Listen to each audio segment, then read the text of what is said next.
迎收看江苏卫视《非诚勿扰》，有请主持人孟非。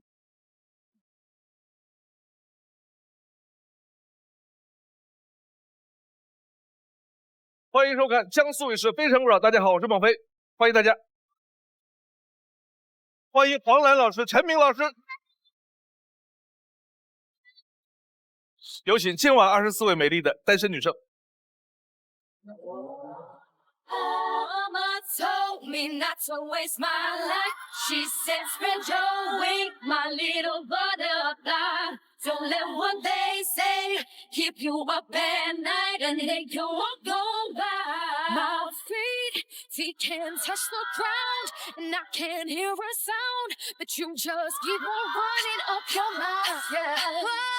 Walk on over there, 'cause I'm too fly to care. These wings are made to fly. 24位女生，欢迎你们，请亮灯。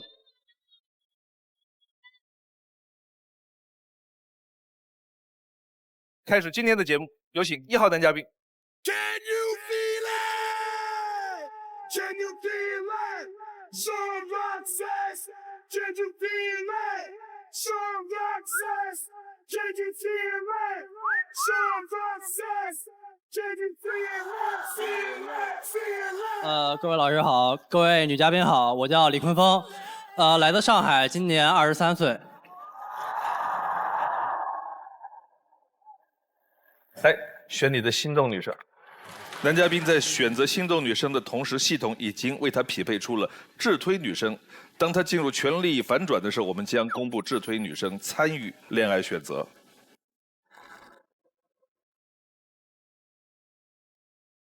爱之请回答。你的第一个问题，我希望女生可以早上起早一点，跟我逛早晨的菜市场。哦，我觉得他也是想多了。现在有多少女生能早上起那么早还要逛菜场的？对呀。我觉得比较大的可能性是和丈母娘一块儿去，倒是有可能。这个你看，这个大姐开心的是吧？我们先要明确一下，您认为的早起有多早？那算早起？就是太阳刚出来的时候。太阳刚出来，夏天太阳5点钟就出来了。其实夏天如果说太阳出来的早，然后能感受一下这个凉爽的早晨，其实也挺好的。7号，男嘉宾你好，就逛菜市场的男生还挺少见的，那我考考你，大葱多少钱一斤？就是我逛菜市场不一定是买东西，就是感受一下那个氛围。光逛不买。可能会买一些，比如说就是健身类的东西，就是在菜场买健身的东西。对，老板给我来2个哑铃。不是，就是那种什么鸡胸肉啊，然后鸡蛋呀之类的，就是对这样的。那巧了，鸡胸肉多少钱一斤？就反正一盒的话，大概就是6、7块钱左右吧。对。19号。那男嘉宾你会做饭吗？就是简单的一些饭菜还是可以的，就是可能到达不了那么高深，对。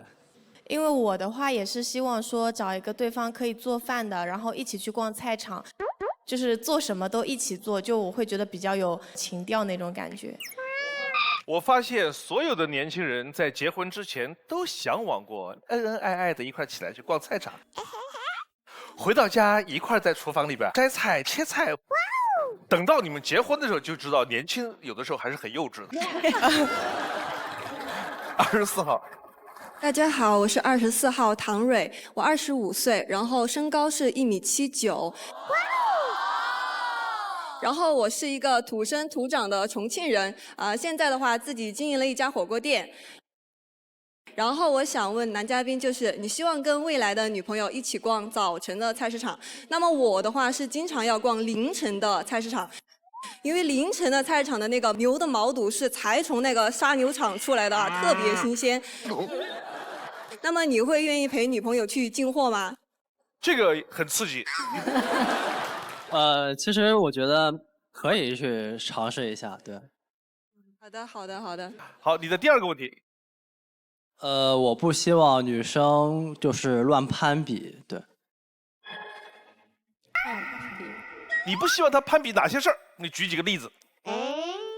就是物质上类的，对。哦，宋方瑞。你好，男嘉宾，我还是会在意，就是比如说细节上的那种攀比，就比如说那个我闺蜜鞋带开了，她男朋友蹲下来系个鞋带。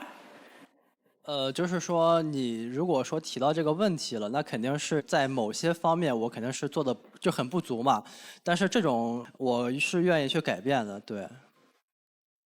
你说到的这个场景啊，我就在想，几个人在一块儿，一个女孩跟她的男朋友，我和我的女朋友走在街上，闺蜜的鞋带开了，她男朋友扑上去帮她系鞋带。这个时候，我女朋友看到，你看看人家，我应该怎么做呢？她鞋带没开啊，这个事儿也挺难整的。陈明，你在这方面有经验，你说。我会首先观察我老婆的表情，比如说平时我没有这个习惯，但是身边她闺蜜的男朋友马上有了这个习惯，我的第一反应啊，我就马上买4杯奶茶，1人1杯。用别的方法。我觉得挺好的，学到了，学到了。我听完陈明说这个话，我跟你说，我有一口气在心里，我就咽不下去。我说出来，你们不要鄙视我，我这口气真咽不下去。我好好的逛着街，这个男的我可能都不认识。这2个人谈恋爱，这个男的给他女朋友系了鞋带，我花钱买4杯奶茶，我不是舍不得啊，我不是小气啊，4杯的没事儿。我为什么？我告诉你，他系鞋带，我买4杯奶茶，凭什么给他们喝？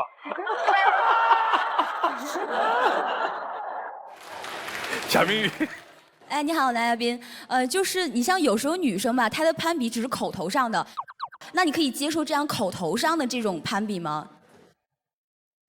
就是我觉得，如果你真的想吐槽，你可以对别人吐槽，你不要对我吐槽，你不要对我吐槽。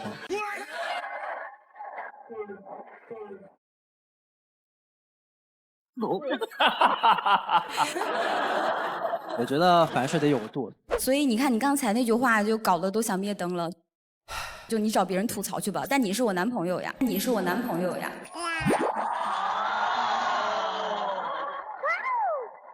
哎，最后这句话听上去还蛮甜的。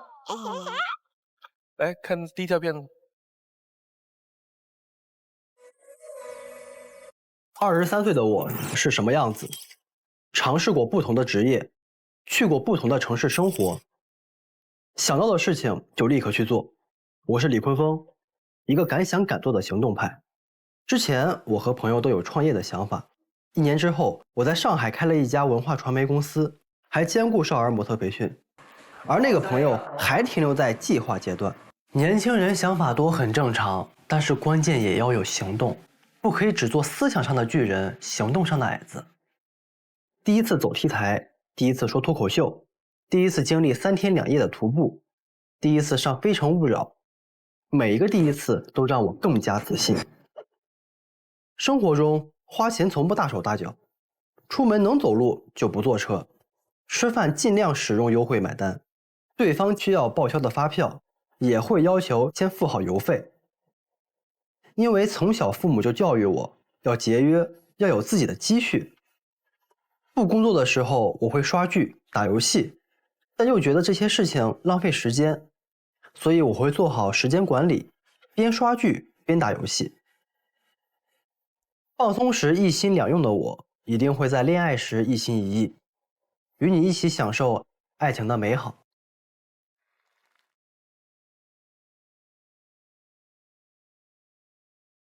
邱静怡。男嘉宾你好，你就是会一边追剧一边打游戏，我有点问题啊，就是这样的话，你不会游戏也打不好，然后剧也没有追好吗？不会，因为我看剧的话，如果是那种电影非常好看的，我就会专心致志的看电影；但是如果是那种没什么太好玩的话，我就会一边打游戏。我看电影是特别有那种神圣感的，中途无论发生任何事情，1秒钟我都不会耽误的。5秒钟回来，我要把刚才的我们倒过来看，任何一帧画面我都不会错过的。反正一心可以二用，它说明2件事：第一，这个人的脑子的分布很厉害；还有，一心可以几用的这几件事对他都不重要。是的，脑科学从原理上来讲是不可能做到一心二用的。我们所有的一心二用都是快速切换。人的脑袋是个 CPU， 中间有一个处理核心，一次是放一件事儿在里面，然后切出来再换一件事儿放进去，其实是效率损耗的。但为什么有的时候人可以这么用？是因为我们把其中一件事儿调成了自动化处理，所以看起来是一心多用。其实你的一心在同一的单位时间还是专注在一件事情上，只是又另一件事儿太不重要，以至于你把它边缘化了。刚才片子里边说了一个关于浪费时间的事儿，大家来谈一下，你们觉得浪不浪费时间的界定标准是什么？21号。大家好，我是21号，伪装成东北的南京人。现在是一名品牌策划师啊。我觉得浪费时间对于排队买奶茶或者餐饮排队的那种事情，我有一点点不能接受。那你有没有哪些事情排队你觉得可以接受的呢？比如说那样东西我真的很想得到，并且能给我带来实际性价值。你看这个你不讲理了。你觉得买奶茶你排队你觉得不值得，因为奶茶对你没有那么重要。但是对有些女孩来说，奶茶太重要了，她每天活着。如果没有奶茶，她就无法。奶茶去命水。哎，对呀。8号。大家好，我是8号女嘉宾，来自武汉，但是我是一个内蒙人。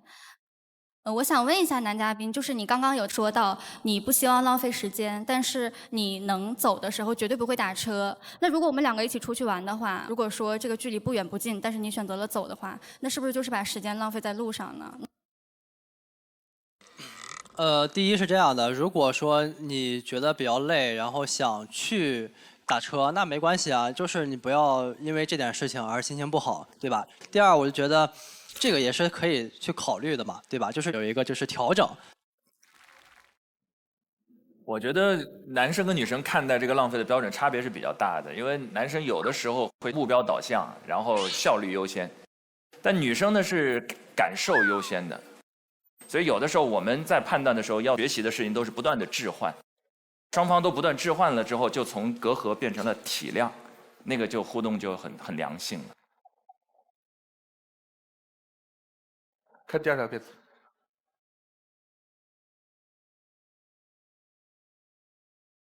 曾经的我在恋爱中是个胆小鬼，即便遇见互相有好感的女孩子，也会绕着走。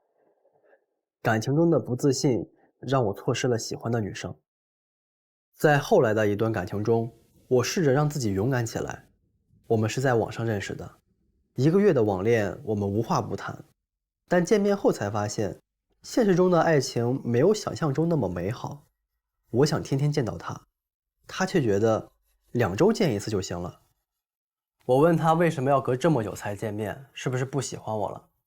他说之前跟我在一起就是因为觉得我人很好。这句话真的挺伤人的，于是我一生气就跟他提出了分手。冷静下来之后，觉得还是喜欢他的，就去找他复合。他虽然答应了，却一直回避我的示好，对我爱答不理的，也不愿意出来见面。我开始思考，这样的复合又有什么意义呢？如果一开始就不够爱对方，复合之后也不可能更爱。2个人渐渐断了联系。我知道我现在不是一个很会谈恋爱、懂女生的人，但我也在恋爱中不断学习，希望能够遇到一个情商高、能包容我的女生。但如果你也和我一样是一个恋爱小白，那就让我们一起成长，共同进步吧。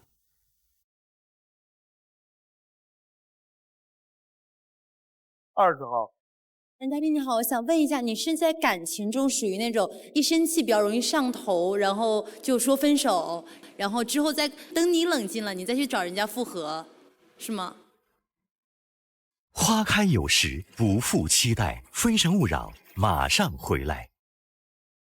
非诚勿扰，现在继续。20号。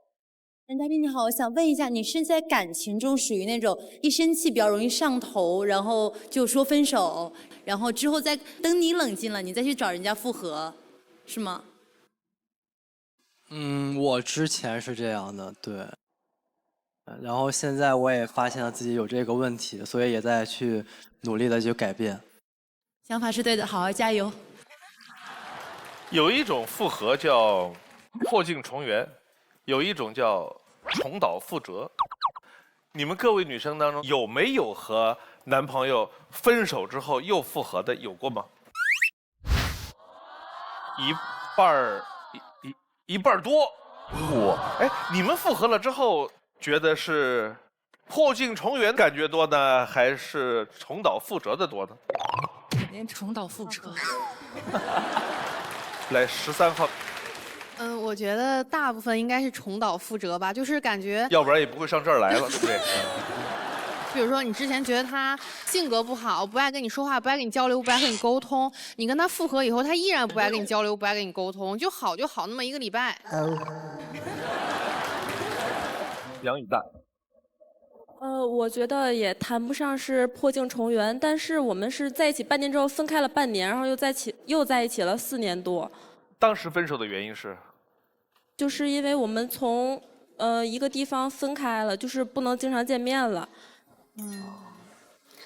就是那种因为外界因素分手的，但是两个人感情还是不错的。是，其实有的时候外界因素会激发内在的很多调节力量。对对对。你说的这个最好的一个例子就是，年轻人刚谈恋爱，给父母一反对，本来两个人没那么好的，父母一反对，感情迅速升温。是，所以做父母的是少反对小孩。但是另外一种情况就是两个人本身情感有点问题的时候分手了，然后又觉得有点舍不得，又在一起了，但是原来的那个问题一直没有解决。而不是一方的妥协，应该是两方面都因为此而愿意做出改变，那有可能会破镜重圆。如果说只是一方面的妥协又在一起，结果还是重蹈覆辙。你说的那个女生对你说的话，你觉得特别伤你的话是，她并不是有多喜欢你，只是觉得你人挺好的。对对对。类似你们觉得被伤害到的话有哪些？21号。我那个算是我之前暗恋的吧，我刚想表白，他说我觉得我根本配不上你，我觉得这个时间我应该好好学习学英语来充实自己，之后再来找你做女朋友。结果当天晚上他就跟别的女生出去了。出去学英语去。出去学英语，对对对。女生英语特别好。邱静怡。我有一个挺喜欢的男生，然后我有想跟他说我们能不能在一起，然后他跟我说的是，你是那种如果我跟你在一起就是相处时间长一点，我会喜欢上你的，但是我现在不想跟你谈恋爱。我觉得这一直是一个所有人都面临的一个课题，就是如何体面的说分手。陈明比较有经验，你告诉我们，怎么说分手的时候，自己和对方都保全一下大家的颜面。只能说问到我盲区了，我只能站在纯理论的角度，就是最简短而真诚的说，就不喜欢就不喜欢，你还是跟人讲，喜欢就喜欢，喜欢到什么程度也跟人讲。说的特别好。最后一个问题，最后留灯的6号。男嘉宾你好，大家好，我叫李丽，然后今年26岁，然后是来自浙江台州的，现居杭州。当时你的问题我一直抢，我永远都抢不到。我其实还蛮喜欢那个男嘉宾的。爆灯吧！爆灯了。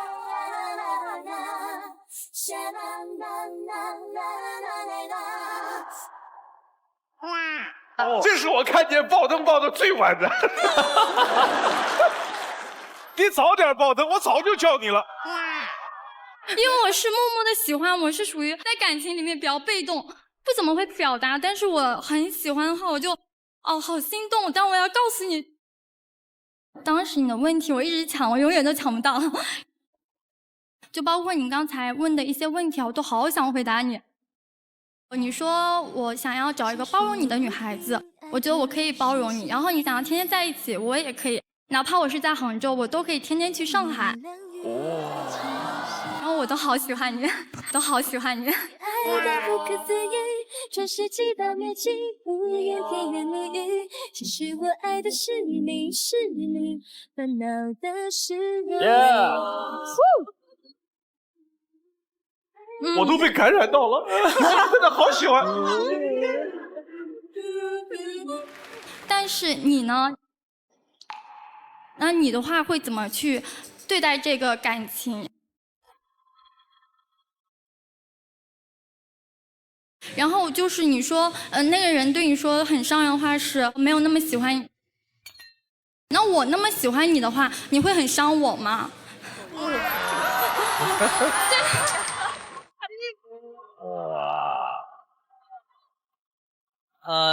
这肯定不会，对，因为我觉得人和人之间都是相互的，你对他好，他肯定也会对你好，对。来，我们看一下智推。李坤峰的智推女生是冯坤阳。冯坤阳。男生儒雅、绅士、热情、有活力，做事有主见，心思细腻，具有浪漫主义情怀，有爱心，是一个情感丰富的男孩子。女生温暖、善良、开朗、活泼，有上进心且不服输。两个人对生活品质的追求一致，都是热爱生活而且有仪式感的人，能够融入彼此的社交圈子，是高度契合的甜蜜情侣，供你们俩参考。最后一个问题问2个女生。你自己一个人在家里的时候，你们一般娱乐都做些什么东西？来，李丽。我的话可能就是追追综艺啊，看看剧啊，看看《非诚勿扰》，我很喜欢看，忠实粉丝。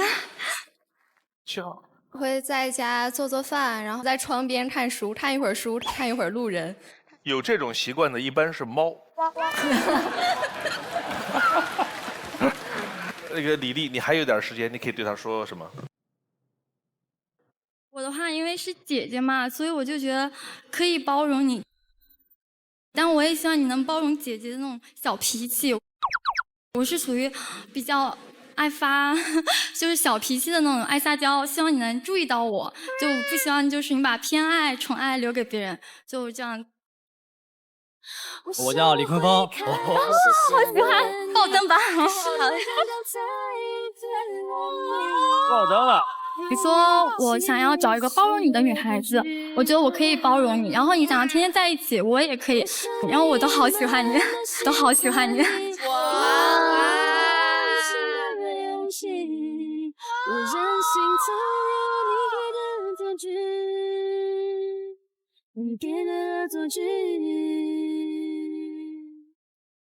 你有3个选择，你可以和6号牵手，如果选择7号，有可能被拒绝，你自己走，也可以不选择。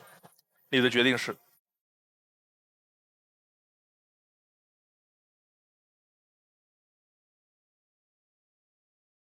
6号，跟他走。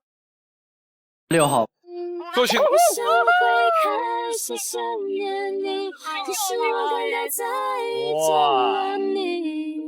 我怀疑这奇遇是个错觉后，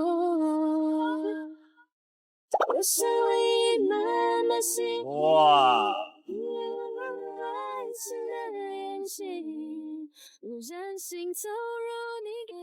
我对男嘉宾的初印象，我觉得应该是一个大男孩，就是我觉得他就是又有野心，而且呢又能力很棒。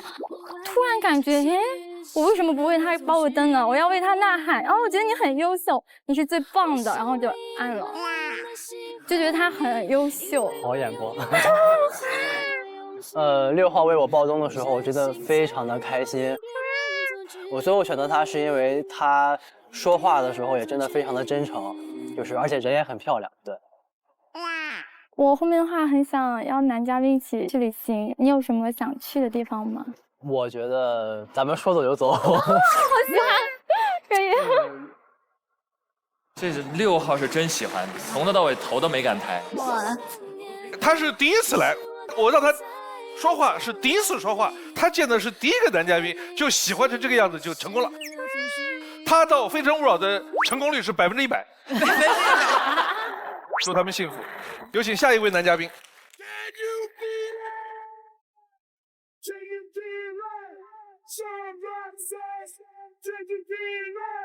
some success. Can you feel it? Some success. Can you feel it? Feel it.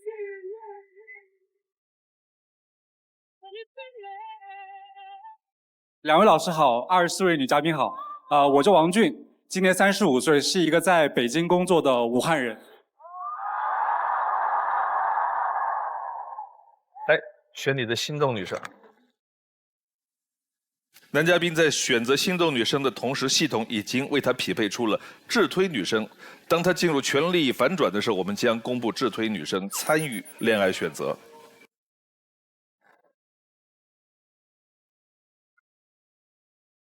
爱之，请回答。你的第一个问题。我希望我带着我喜欢的人回我的母校去看一看。你母校在哪里？我是武汉人，我的母校是武汉中学。武汉中学哦。为什么这是武汉中学的？哦，这是武汉的，是亲友团还是？哦，不是。我们的观众，你看到没有？来自五湖四海。来，冯坤阳。上学的时候，就是每天回宿舍，底下都有好多情侣在那儿送别，我就好羡慕。以后有男朋友了，我也一定要带他去我宿舍底下抱一下。那回去了，你会不会想到那时候喜欢的女孩子啊？我没想过耶，现在这个问题。你现在想？不会，因为我心里只有你，对不对？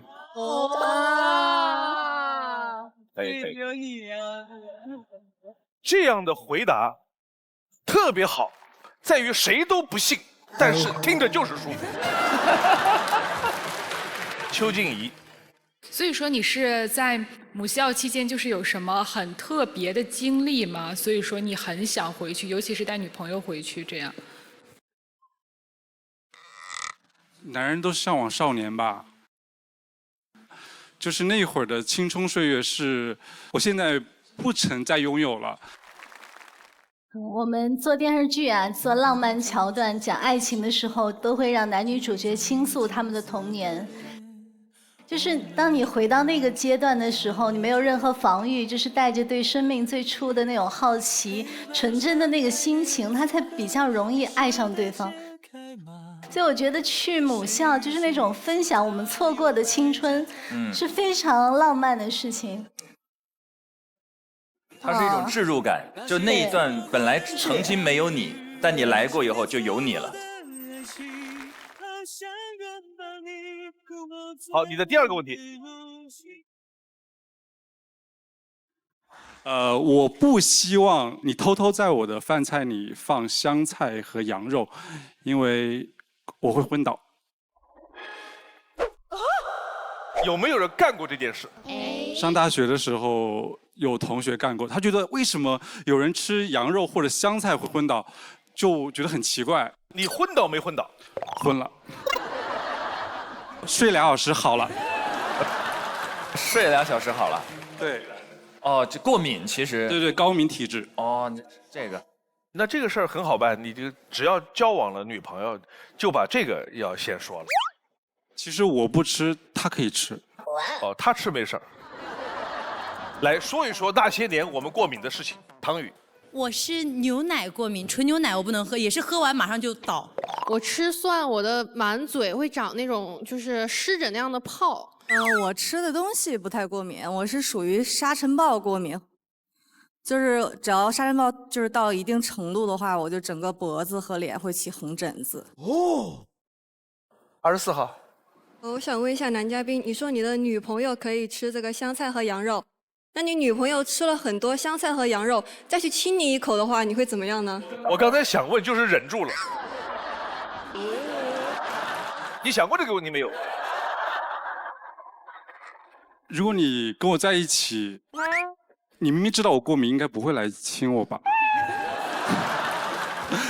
我不光只是对羊肉和香菜，我对很多东西都过敏。你都得说清楚啊！除了香菜、羊肉还有什么？我是神经性敏感体质。如果说比如说孟老师你现在身上有点痒，你再挠，一会儿我就痒了。那现在开始吧。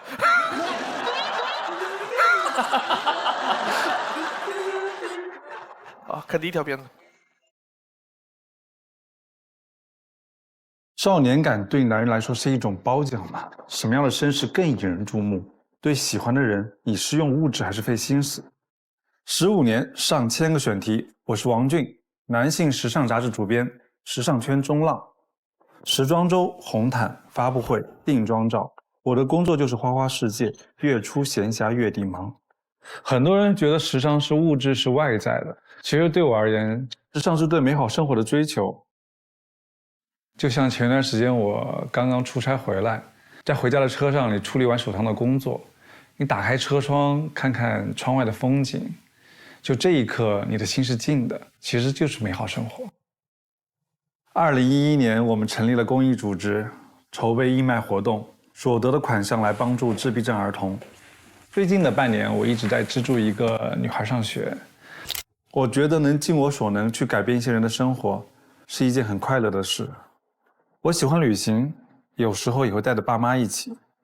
我觉得跟爸妈旅行很有意思，可以一起穿亲子装，照着短视频打卡。偶尔他俩起了小争执，就因为一些小事情啊，比如谁走快了，谁走慢了呀，你在旁看着，他们那个状态非常恩爱，你也觉得还挺可爱的。小时候爸妈带着我旅游，长大后我带着他们旅行。有一年我带着我爸妈去日本旅行，他们起得很早去吃早饭。然后回来以后呢，我说你们让我再睡一会儿，然后他说好。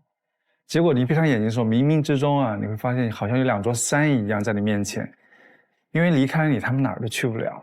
其实这一刻，你会感觉到他们是需要陪伴的。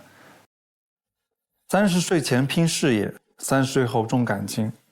我35岁了还单身，长辈们也不停地催婚，特别是我外公。我外婆去世以后呢，我外公一直一个人，他最近找了一个比他小20岁的女朋友，他也会总会在我面前说，连他都找到了，为什么我还是单身？我比我外公还慢，这个有点尴尬了。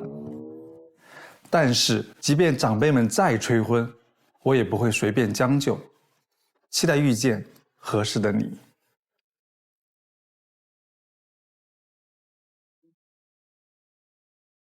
是男。你好，男嘉宾。是这样的，我刚才关注了一下，就是你做那个公益活动是那个关注自闭儿童的一些群体。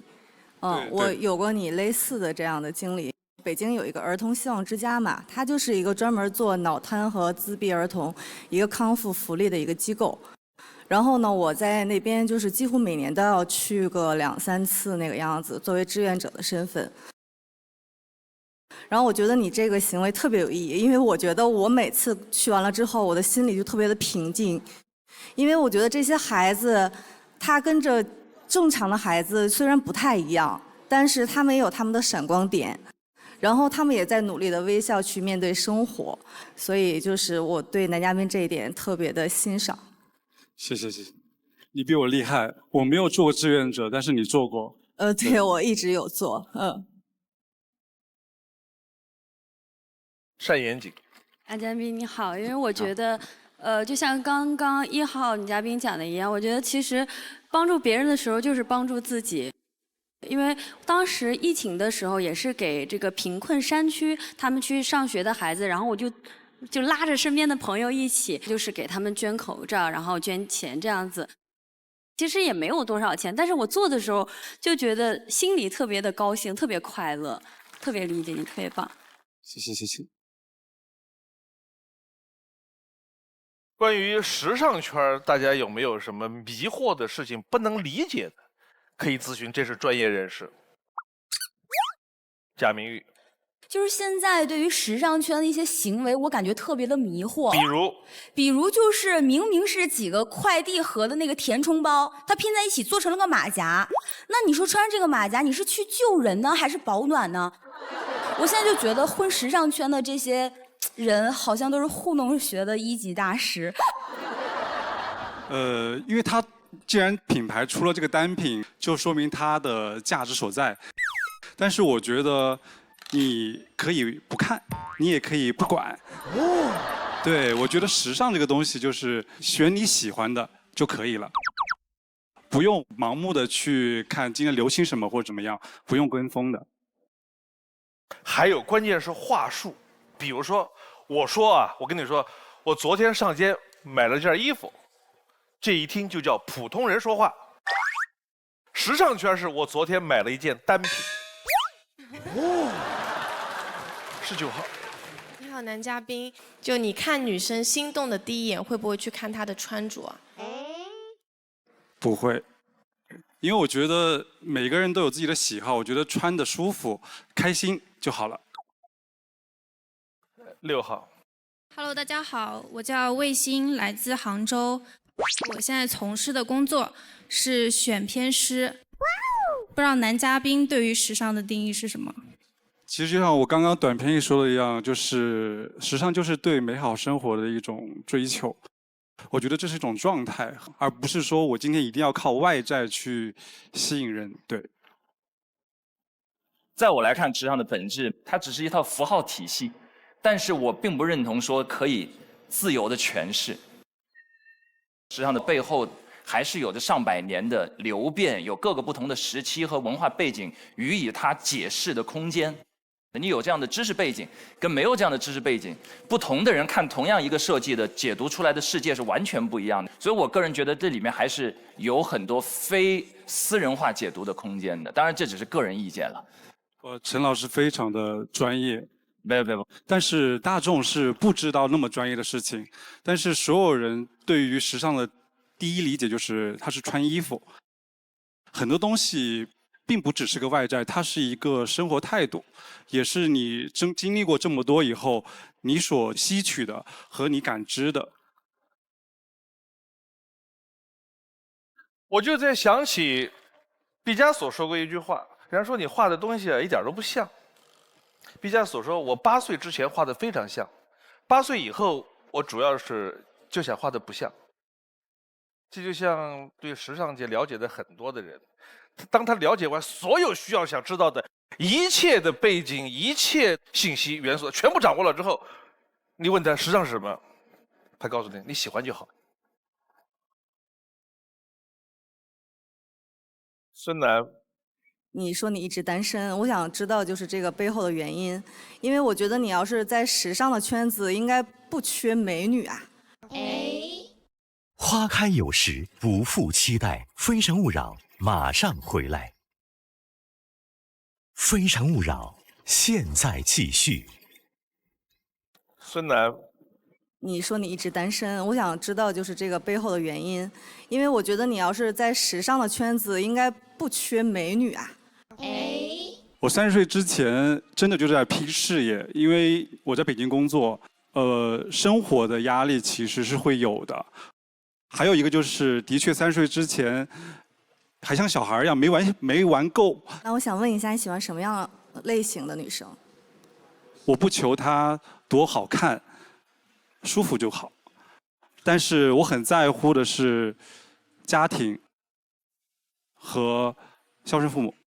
家庭什么意思？原生家庭是最好的。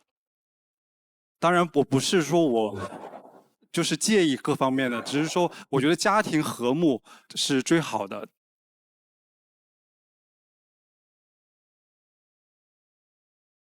张震。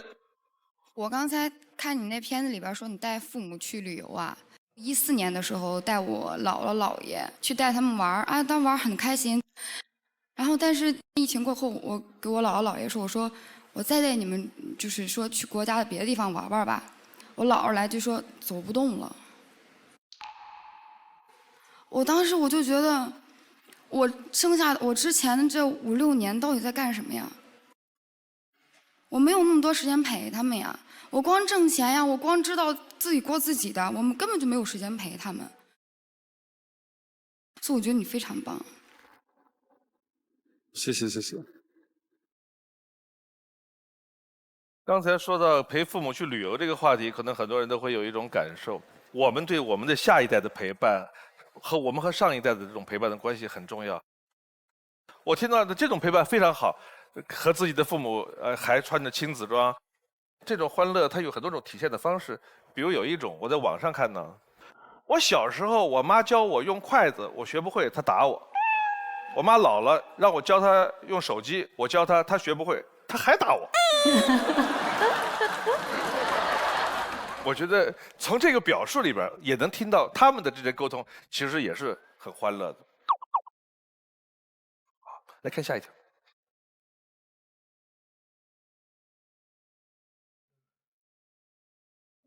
没想到10年不见，我和初恋竟然在一家餐厅偶遇。哎，Hello，好久不见。好久不见。这个是我男朋友。 Hello， 你好，你们聊。10年没见了吧？他是我学生时代的爱情，我们红着脸开始，但没有红着眼结束。10年后再相遇，本以为尴尬万分，没想到还能聊上一会儿。大概是因为彼此没有杂念，才能坦然面对吧。我觉得2个人之间一定要坦诚，因为感情毕竟是2个人的事儿。在另外一段感情中，我遭遇过背叛。其实当时我看到微信那一刻，我是懵的。我一直在纠结，说我要不要跟他说。他不停地问我你怎么了，怎么了？可最后我还是跟他说了。那跟他说了以后，他没有对我任何的解释，我也不再追问了。成年人的失望是不动声色的，我选择退出这段感情。我曾经也有为爱情做过疯狂的事情，调整工作方向，去到他的城市，为爱走天涯。但朝夕相处后发现，他有很多关系很好的男性朋友，他跟他们在一起的时间比我多。最戏剧的是，我俩分手的时候，他竟然说分开以后还可以合作。原来他更看重的是我的资源。从那以后，我就单身到现在。工作上我有清晰的目标和规划，但对感情却是感性的。接下来这段感情，我想找一个合拍的女孩，过好我们的小日子。我会全身心投入，希望你也是。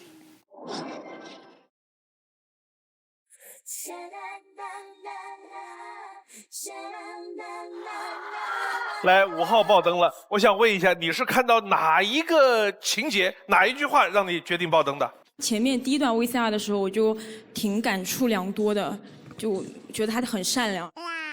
然后到刚刚，我就觉得这个男孩子应该挺长情专一的，在感情里面。谢谢你。你们有没有在生活当中哪些场合你们曾经偶遇过前任？刘畅。大家好，我是18号女嘉宾刘畅，我来自槟城哈尔滨，现在大连工作。我现在自己进一家传媒公司。我曾经在一次活动中跟他遇见了，然后当时碰见了以后，就是我装作若无其事的走过去了。那个男生后来有一次碰见我妈了，就跟我妈妈说上次其实看见我了，然后他也没好意思过来找我说话。你们彼此都没好意思说话的原因是？是因为当时分手的时候是属于撕破脸那种。都撕破脸了，他还跟你妈有联系？我认为这还没撕破到彻底。来，10号。我这个就特别尴尬，我俩是在学校的那个羽毛球课上，然后他和他现女友也选的是羽毛球课，然后我每节课都要看他俩打羽毛球。描述一下你当时看他们打羽毛球的心情。我想抽死你们，是不是？我就觉得我很惨，因为那个羽毛球课特别难抢，还是我好不容易抢到的。那个学期球技应该是飞涨，就在旁边每一个扣杀都充满力量。最后一个问题，4号。你好，男嘉宾，我想问你是出于什么样的心理去看女朋友手机的？你会让她去看你的手机吗？我觉得大家可能误解了一下，我不是要看他手机，是无意间看的。你把这个无意的场合稍微描述一下。对，其实是就像短片里那样，就是见面的时候手机会放在桌上，其实他的消息是弹出来，你看到了，不是说我要特意去看他的东西。我觉得就是2个人在一块儿啊，信任和包容非常重要。我从来不看对方手机。但是我是这样觉得，就是你开小差的时候，不要让我发现。对。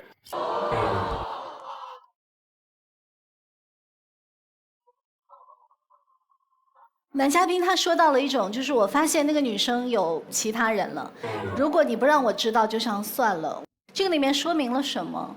我不觉得每个人遇到这样的情况是心甘情愿去接受的，我只觉得这个男生可能在亲密关系当中还是有一些依赖，而且他觉得可能投入的时间长了，或者形成了一种习惯了，他很害怕去改变而已。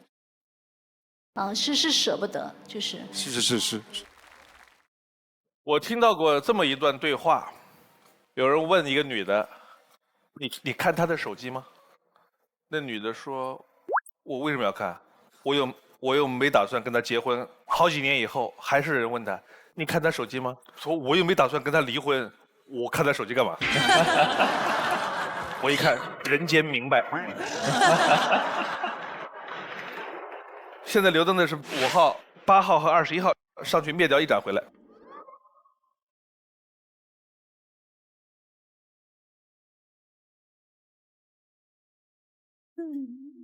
他已经来票了，知道啊。好，你有点。有请5号、8号。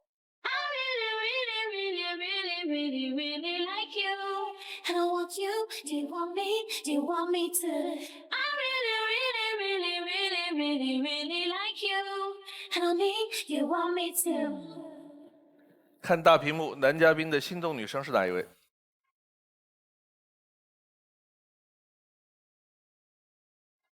？3号，哇！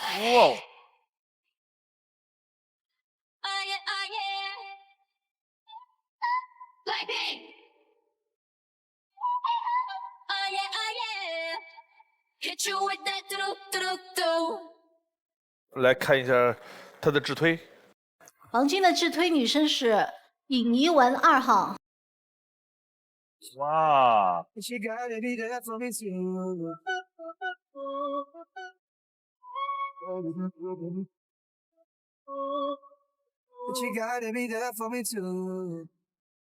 男生儒雅精致、慷慨大方，注重彼此之间的情感连接；而女生呢，温和开朗、情感细腻，感情中也注重彼此的互动，在意对方诚意以及对自己的态度。两人都是开朗大方、愿意为彼此付出的人，感情中都是需要陪伴和分享的人，会是非常甜蜜的一段。哇，接近一个正五边形，88分是非常非常高分的匹配程度。比较常见的数字是都74、76、88很高了，88很高了。哦。来看4个女生的基本资料：陈如婷，2个话痨，1个人看世界，爱工作也爱生活。你选一个。2个话痨。1，自己是个话很多、很乐天的女生，希望对方也是一个有趣的话痨，2个人每天有说不完的话，谈一段快乐的恋爱。贾明玉，1个人的旅行，古怪精灵，我的一天。我的一天。一条短片。青岛的初春一定要去看海，所以你喜欢大海吗？春天的海水很干净，有成群结伴肥胖的海鸥，它们爱运动，我也喜欢。在我看来，广场舞就是最老少皆宜、阖家欢乐的运动啦。运动完一定要和小伙伴补充点能量。还有什么比吃饭更让人开心的事情呢？好啦，平淡又开心的一天结束啦，拜拜。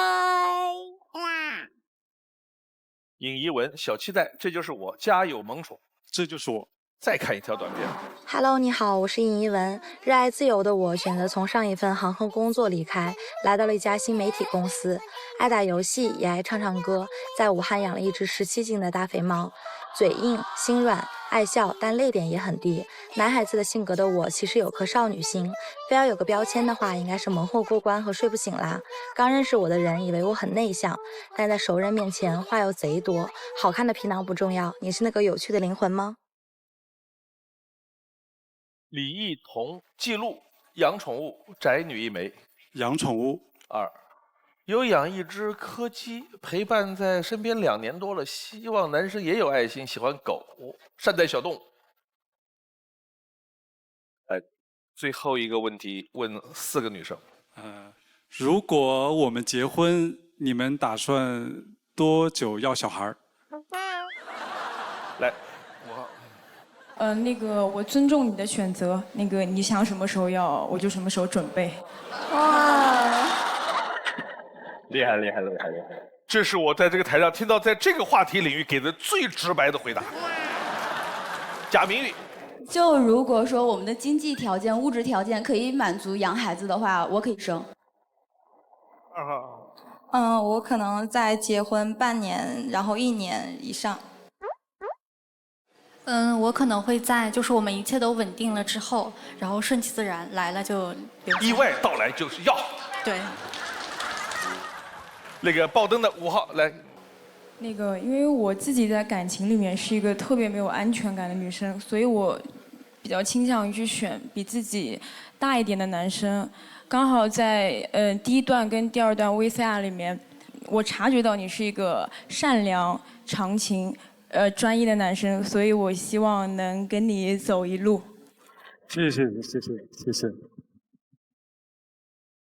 好的，最后你要做决定了。如果选中间2个女生，你有可能被拒绝，自己回去；两边的女生，你可以牵手其中1位。你的决定是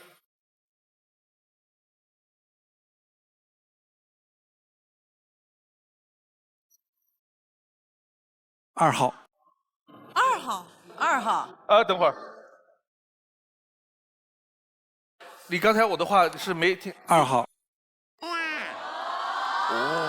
2号的话，来3位女生请。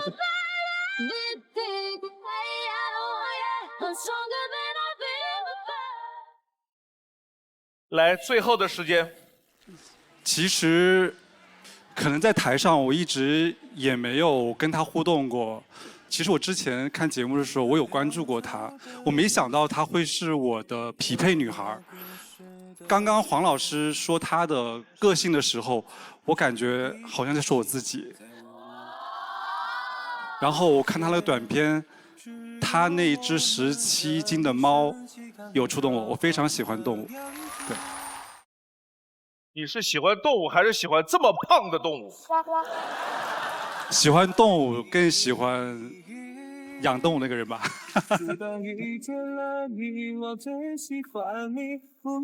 我想分享一下的是，在男嘉宾的这个环节里边，做这种选择的几率极少。一般来说，大概率事件是留灯的女生，我可以牵手一个；坚持心动的也很多。这种选择第一次碰到这样的，第一次。啊，然后我看那个女嘉宾的资料当中说，她的择偶要求是喜欢比自己年纪大一点、成熟的男生，希望男生可以引导自己，给自己正能量。那就是我，那就是我。对，而且他在武汉工作，看你的武汉中学真是太方便了。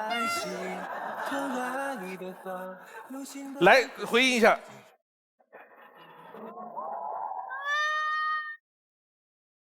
好，真的好。就是刚才男嘉宾他上来的时候，就是我就注意到，就说话呀，包括他的那些动作什么都还很成熟，我还挺喜欢这种男生。然后没有说但是，说的是然后，太好了。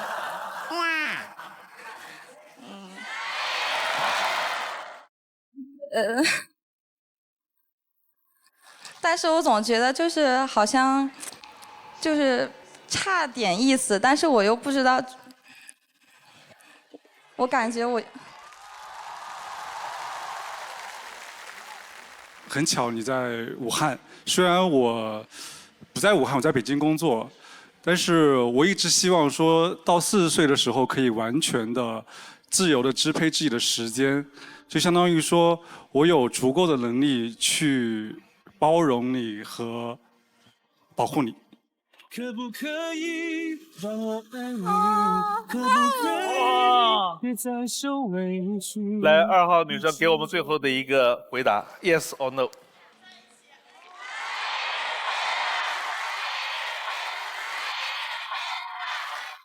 我之前看节目的时候，我有关注过他，喜欢动物，更喜欢养动物那个人吧。尹一文喜欢比自己年纪大一点、成熟的男生。那就是我。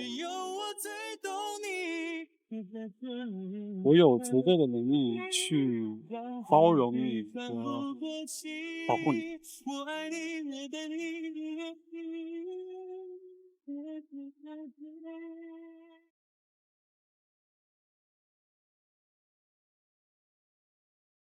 我愿意，我愿意。我愿意一直这样，变成你爱的模样，像影子离不开光，从黑夜追随到天亮。你的方向就是我的地方，无条件在你身旁。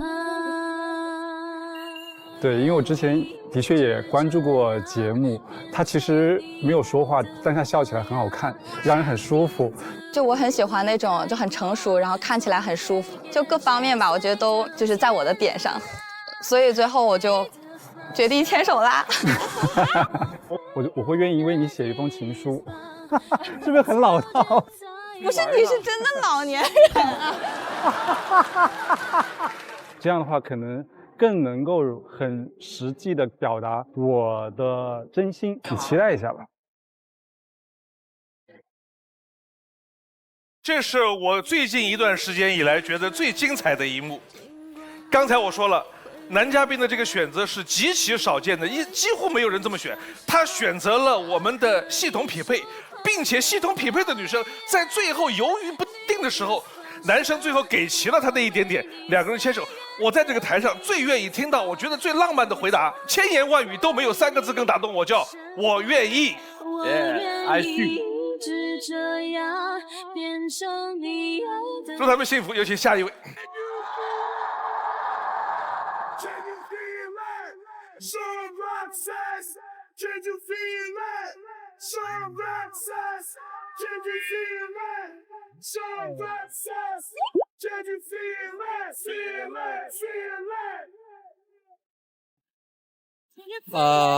孟爷爷好，两位老师好，台上的24位女嘉宾大家好，我叫黄海宁，来自浙江，现在在上海工作。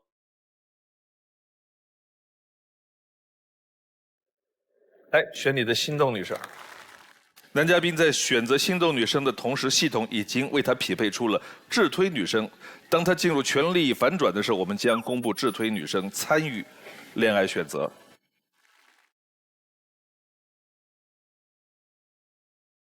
爱之，请回答。你的第一个问题是：我希望我的另一半不要有容貌焦虑。你原来的女朋友对她的颜值不满意？有点吧。她天天就是，哎呦，我想去学个鼓，哎，我打个针，哎，我垫个鼻子，然后我其实觉得她自己其实蛮好看的。这不像你换个发型对吧？今年我流行这个。当然像，孟爷爷这种就是千年不变。因为你的魅力已经就超出了这个不用这个头发去支撑这个进步。21号。我想问一下，就是男嘉宾有没有受到前女友的影响，就是自己也会有一点容貌焦虑的问题？我没有，虽然我长得很一般，但是我没有焦虑。哦，那男嘉宾还蛮帅的哦。谢谢，我脸都红了。我一直在想，就是这个容貌，就是要多标准它才叫美呢？那你不觉得一个焦虑的人，他再美他都不好看吗？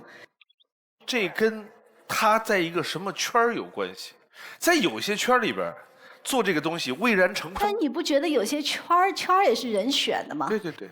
所以我有时候就是看女嘉宾们，我老是就是很想劝你们说，不要去追求那种简单划一的那种美，每个人都有自己独特的美啊。我觉得你如果说像一个绝对的美女和一个普通的长相，但是普通长相更快乐，而那个美女很不开心，你觉得那个男人会怎么选？你也分什么男人？有一部分男人，我不管他开心不开心，没有我就要。但是在我理解，这种亲密关系里面的情绪价值相当的重要。我真心觉得，就是我们如果能够把自己的情绪调节得更好，而不是通过外界的手段，我觉得那样的女生我自己也会更欣赏一些。但是更难，就内在的提升或者调整比外在，你要这样对比，外在更快。是啊，你是没听过那些整容医院的，他们那些话术都是特别有感染力的，花点钱3个月就没力了。对哦，我觉得我稍微调一下就会更好。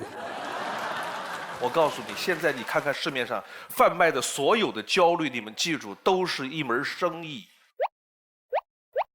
如果每个人有自己独立的判断就好。第二个问题，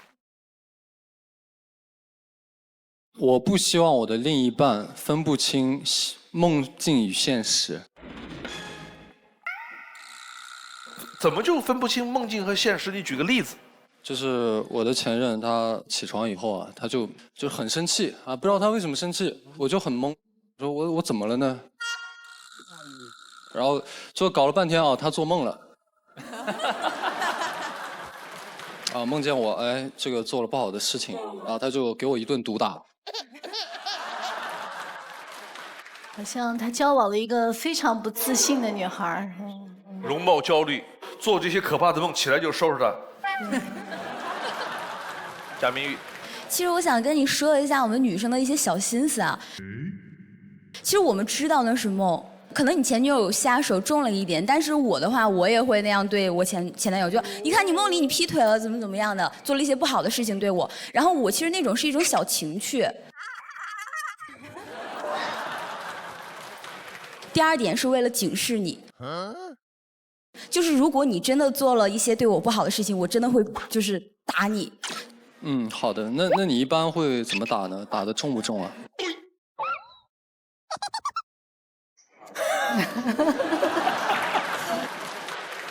感觉要出事儿了。看第一条片子。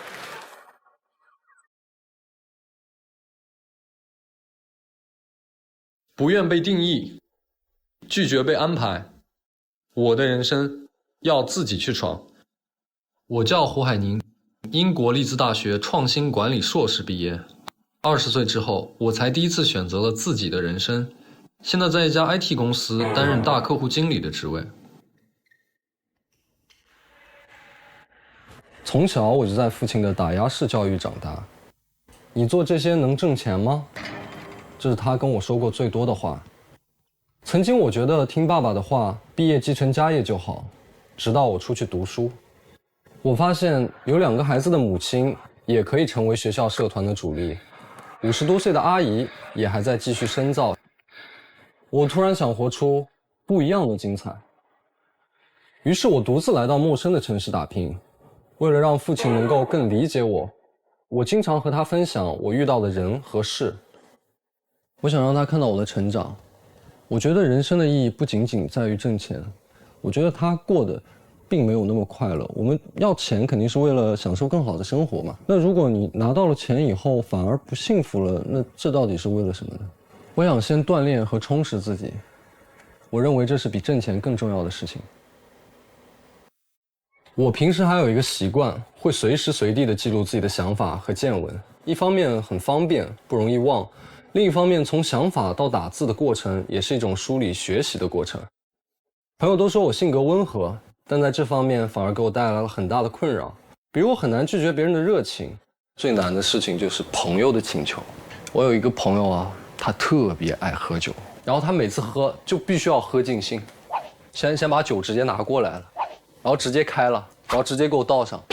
我就看着他，然后他说是不是就跟女生喝，不跟兄弟喝？我太难了。比方说有一个不喜欢的人，但他很热情的跟你表白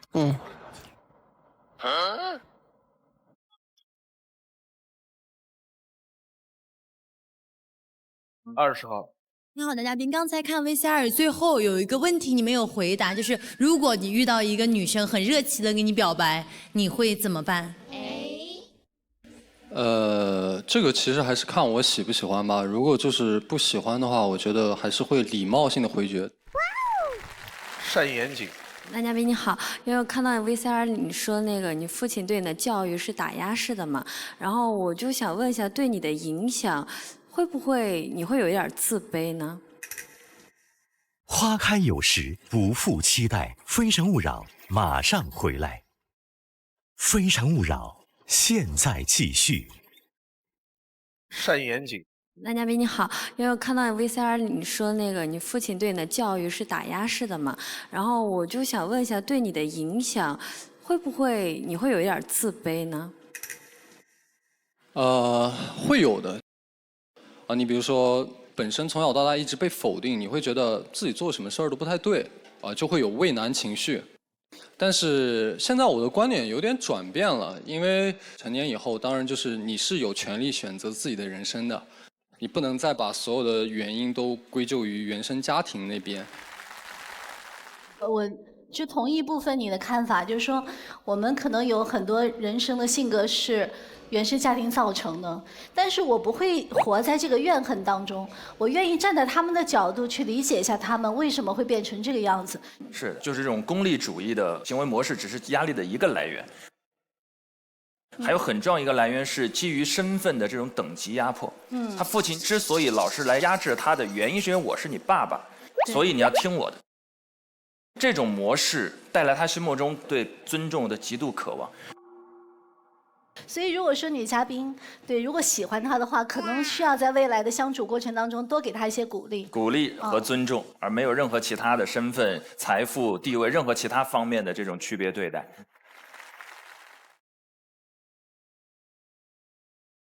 刘畅，男嘉宾你好，我想问一下，那今天的话，你可能会在我们现场签一位女嘉宾，那这个事情你跟你父母商量过吗？如果你父母不喜欢她的话，怎么办？我商量过这个问题。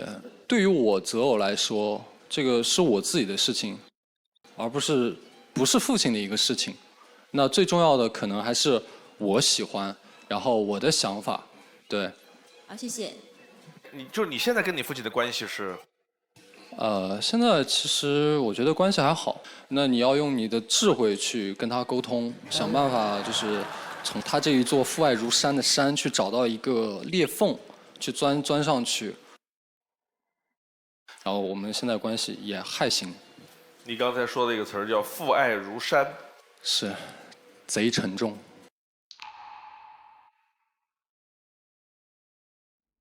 你描述一下那个沉重的原因。就是他有时候他会说吧，他说，我是为了你好。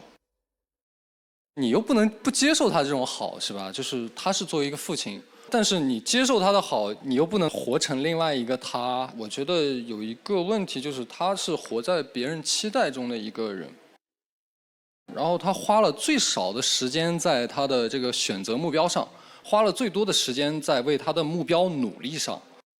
作为父亲那一代，物质比较匮乏嘛，那没得选择，就得先做下去。但作为我们就是有条件有选择了，我觉得尽量去在年轻的时候多去尝试吧，找到一个自己所喜欢的一个事物，做一件自己认为有价值的事情，我觉得是好一点的。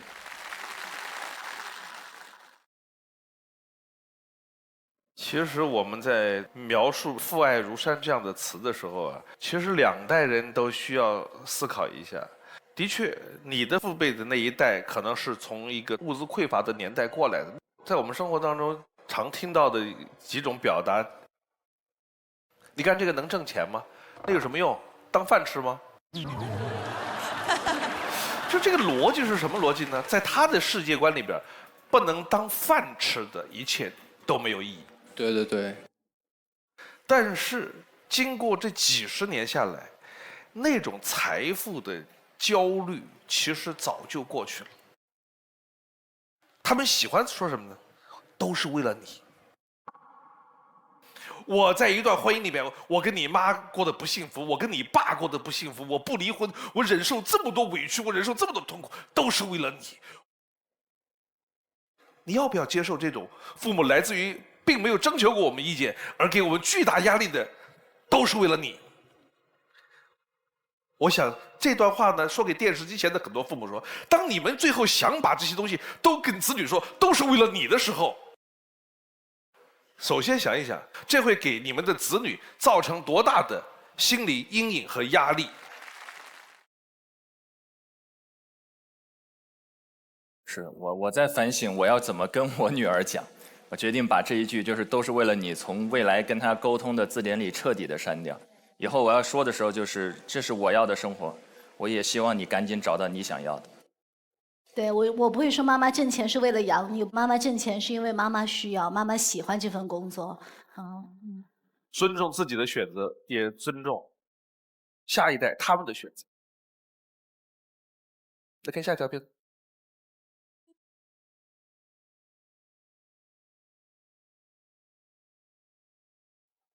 我们因异地而分手，又因同学聚会而和好，但最终还是因为观念不合，没能走到最后。比如出去旅游，我会精心的计划游玩的攻略，但他总是睡到下午才起床，傍晚才出门。去餐厅吃饭，我一般吃多少就点多少，但他一定要点满一桌子菜，而每个菜却只吃1、2口。虽然这些看起来都是小事，但是拼凑起来就是整个生活。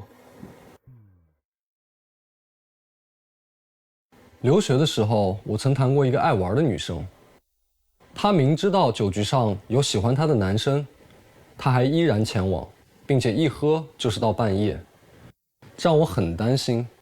我跟她多次沟通，但她每次和我保证完没2天就又恢复原状。最后我实在忍无可忍，跟她彻底分了手。我不建议另一半有异性朋友，也不会阻止他的社交生活，但我也希望他能把握好交友的分寸。在我看来，男女之间的关系并不只是口头的称呼，而是分寸的界定。我是如此，也愿你亦然。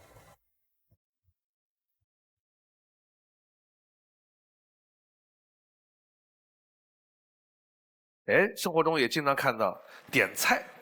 所以你有没有为这事发生过争执？就是点菜，他要点好多，每个菜只吃1口。其实我有跟他说过这个问题了，但是他不是特别在意。当时因为我还是学生嘛，就是我觉得这个背后啊，不是说你点了一桌子菜，就是你好像就是不是太顾及我感觉。其实2个人在这些问题上，三观这些都是由这些细节构成的。我的体系里边就是不浪费食物，这是我的要求。你说又怎么了呢？在我这儿，他就怎么了？这个就是我们点点滴滴对人的判断和衡量。你觉得那个女孩去参加的饭局上有喜欢她的男生，但是她还去了，这个是你不能接受的吗？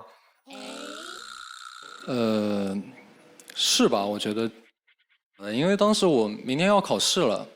前一天晚上是需要复习的嘛，但是那他去了，其实我内心是比较忐忑。后来我去接他，他也不愿意走，因为他是那种喝酒他一定要喝尽兴。他的描绘里面，他那个前女友啊，有点小孩子气，长得不好要整容，做个梦起来不开心要打他，就喝酒又喝得忘形了，是一个心理年龄很小的女孩。其实听得出来，他对和女朋友之间的关系的这种把握度不是那么强。所以你未来的情感关系当中，你希望找一个相对心理成熟一点的，还是说依然是希望一个单纯一点的？我觉得稍微成熟一点会好一些。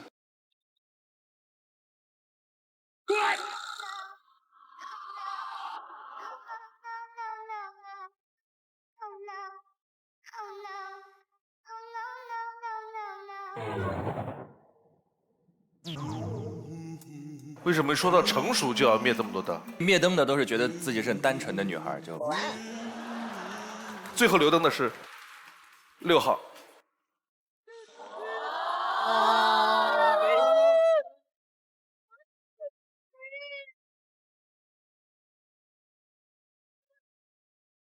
有问题吗？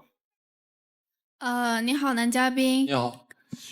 我这边就是在静静的听他们在问你的问题，然后刚刚看了你的 VCR， 我觉得，我跟你的性格还是蛮像的。然后你说你喜欢成熟的女生，我只是长得看起来有点成熟，但是我心里面还是比较小女生的。我不知道男嘉宾会不会喜欢我这样的。其实我觉得心里面小女生其实是一件挺好的事情，就是好。那你在日常生活中呢，就是会有一些比较开心的事情可以分享，我觉得这是一件好事情，其实。现在6号刘灯，我们来看一下直推。胡海宁的直推女生是14号张雅欣。男生优雅成熟，神秘感强，善于打破陈规，自制力非常强，善待自己周围圈子的朋友。而女生呢，优雅大气，慷慨大方，独立自信，喜欢追求美好而浪漫的生活。两人在生活上有共同的追求，都是属于感情表达比较浓烈的人，关系中会非常的甜蜜。来，最后一个问题问2个女生。我想问一下2位女嘉宾，上一次就是你开怀大笑的一个原因是什么？6号。很久没有了，我已经忘了是什么时候了，因为我平常交际比较少，然后话也会比较少。好的，谢谢女嘉宾。14号。我上一次开怀大笑就是在昨天。哦。咋的了？昨天因为我们刚到这边，然后准备录节目嘛，然后我和1号孙楠，我们2个住在一个房间，然后我们2个就很久没见了，就买了一点酒聊天喝。就我从成都带了一点鸭货，然后他从北京带了一点小龙虾，我俩就边聊天，然后边喝了一点啤酒，就特别开心。谢谢女嘉宾。来，听完回答之后，你要做决定。选择14号有可能被拒绝，你自己走。你可以牵手6号，也可以自己走。你的决定是？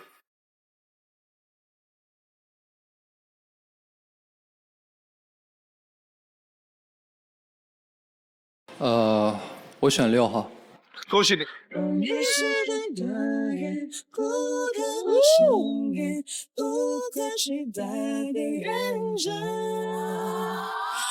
我是对的人，最简单的眼神，也勾着我心里的歌。恭喜！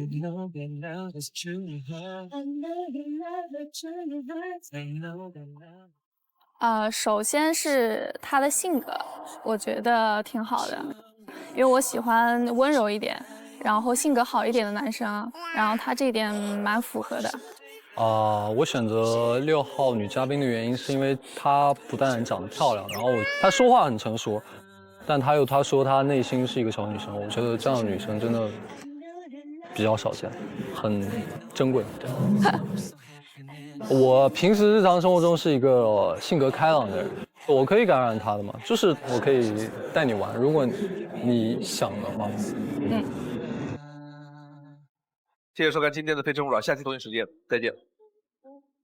往前一步是幸福，退后一步是孤独，在原地不动是为了看得更明白，爱情不能不清不楚。